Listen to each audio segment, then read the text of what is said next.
ఇది నా వాక్యము. యోమ్ దెబిరీం 22వ తారీఖు 3వ నెల 2025వ సంవత్సరం.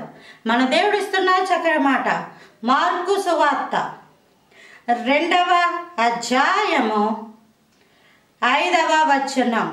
యేసు వారి విశ్వాసము చూచి, కుమారుడా, నీ పాపములు క్షమింపబడి ఉన్నవి. విశ్వాసము ద్వారా పాపములు క్షమించబడతాయి. విశ్వాసము ద్వారా స్వస్థత కలుగుతుంది.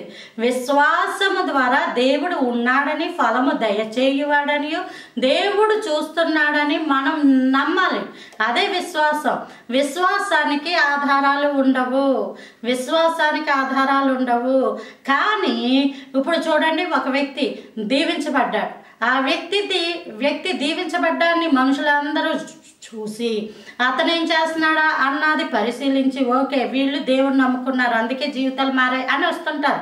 వీళ్ళు ఆ వ్యక్తి ప్రకారంగా దేవుని దగ్గరికి వస్తారు. కానీ ఇతను ఏంటంటే అనారోగ్యంతో ఉన్నాడు.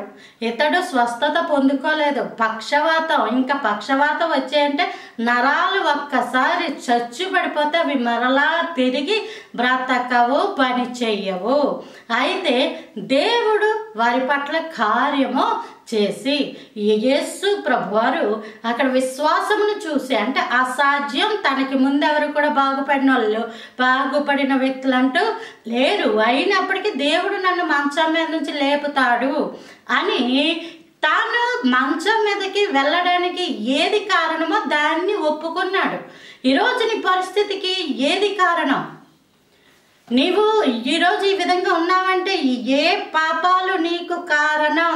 నీకు తెలుసు. నాకు తెలియదండి అన్న వాళ్ళంటూ ఎవరో ఉండరు, కానీ నీకు తెలుసు నువ్వేం చేస్తే నువ్వు ఈరోజు ఈ పరిస్థితిలో ఉన్నావు. ఆ పాపాన్ని విడిచిపెట్టడానికి ప్రయత్నించు.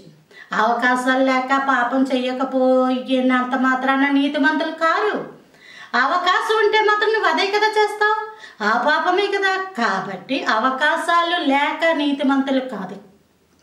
కానీ దేవుడి దగ్గర అడుగు, ప్రభువా ఆరోగ్యం ఇయ్యయ్యా, ఆ ఆరోగ్యం నీ కొరకు వాడతాను, నీలో వాడుకుంటాను, నీలో నీ మందిరానికి వెళ్తాను, నీ సన్నిధిలో ఉంటాను, నీ కృపలో వర్ధిల్లాలి ప్రభువా, నాకు పరలోక రాజ్యం ప్రసాదించు అని నీవు దేవుని సన్నిధిలో ప్రార్థించినప్పుడు దేవుడు నీకు చక్కటి కృప అనుగ్రహించును కాక. Praise the lord. ఆమేన్.